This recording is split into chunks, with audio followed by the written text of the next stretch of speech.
Bab 6, Gerbang Mimpi Sang Ratu.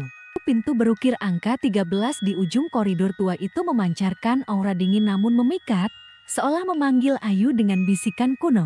Di balik kayu lapuk itu, tersembunyi takdir yang telah memburunya sepanjang hidup. Ayu dan Reza berdiri di ambang, napas mereka terengah-engah, bukan hanya karena kelelahan fisik, tetapi juga karena intensitas energi yang menggelegar di sekitar mereka, perpaduan antara kekuatan gaib yang menarik dan ancaman manusia yang mendesak.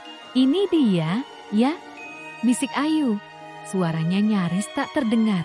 Matanya terpaku pada ukiran angka 13, dan ia merasakan tarikan yang tak tertahankan.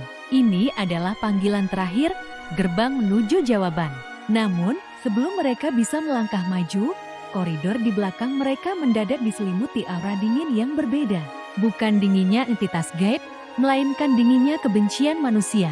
Siluet Paman Wibowo dan Ratih muncul dari kegelapan tangga, langkah mereka menggelegar di lantai kayu yang berderit. Mereka tampak lelah, namun sorot mata mereka penuh ambisi dan kemarahan.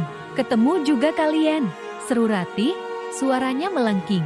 "Tidak usah bersembunyi, serahkan apa yang kalian punya. Kekuatan itu milik keluarga kita, bukan cuma milikmu. Yuk." Paman Wibowo melangkah maju, di tangannya tergenggam sebuah jimat kuno yang memancarkan aura hitam samar. "Jangan halangi kami, Ayu, serahkan saja kuncinya, dan kami tidak akan menyakiti siapapun." Ayu menatap mereka. Kemarahan dan ketakutan bercampur aduk. Mereka benar-benar datang untuk merebut kemampuannya.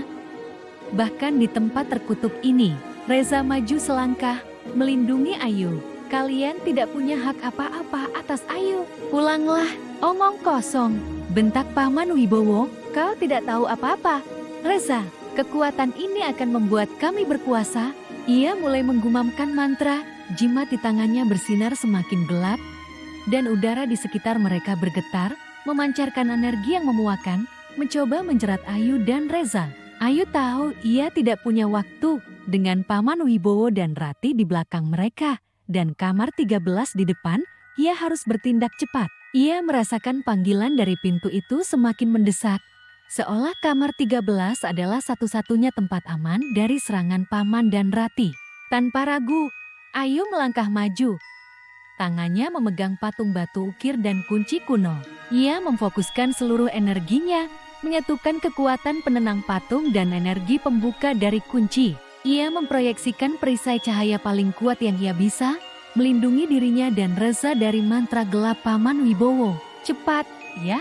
seru Ayu. Tangannya mendorong pintu kamar ke-13. Pintu itu, yang terlihat kokoh, tiba-tiba terasa ringan. Dengan dorongan terakhir, pintu itu terbuka, menampakkan kegelapan pekat di dalamnya. Ayu tidak ragu. Ia tahu ini adalah kesempatan terakhirnya. Ia menarik Reza masuk ke dalam kamar, tepat saat aura gelap dari jimat Paman Wibowo menghantam pintu, dan diiringi teriakan murka dari Paman dan Ratih. Pintu kamar 13 menutup di belakang mereka dengan suara klik yang kuat. Gelap total menyelimuti mereka. Udara di dalam kamar terasa tebal, namun anehnya, sangat tenang. Aroma laut yang kuat bercampur dengan wangi bunga melati dan kenanga memenuhi indera Ayu. Semua suara dari luar teriakan Paman Wibowo, deru ombak, bisikan hantu hotel seolah lenyap. Hanya ada keheningan yang dalam. "Yuh, kau baik-baik saja?" bisik Reza. Suaranya sedikit panik di tengah kegelapan. Ayu tidak menjawab, matanya terpejam. Patung batu dan kunci kuno di tangannya terasa sangat hangat, memancarkan cahaya lembut yang hanya bisa ia rasakan. Panggilan dari kamar 13 kini tidak lagi menariknya, melainkan merangkulnya. Ia merasa ditarik ke dalam pusaran energi yang lembut namun kuat, menembus lapisan kesadaran. Tubuhnya terasa melayang, kemudian jatuh dengan lembut ke dalam sesuatu yang terasa seperti air. Namun, ini bukan air sungguhan. Ini adalah alam mimpi. Di hadapannya, terbentang samudra yang luas. Ombaknya tenang di bawah langit senja keemasan.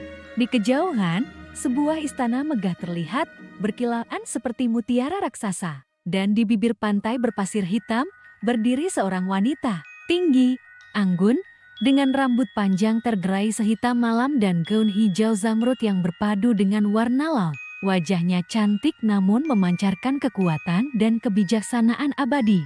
Matanya menatap langsung ke arah Ayu. Tidak ada keraguan, tidak ada ketakutan. Ayu tahu siapa sosok di hadapannya. Kanjeng Ratu Kidul. Ratu itu tersenyum. Senyumnya penuh makna, mengusir semua beban yang pernah dipikul Ayu.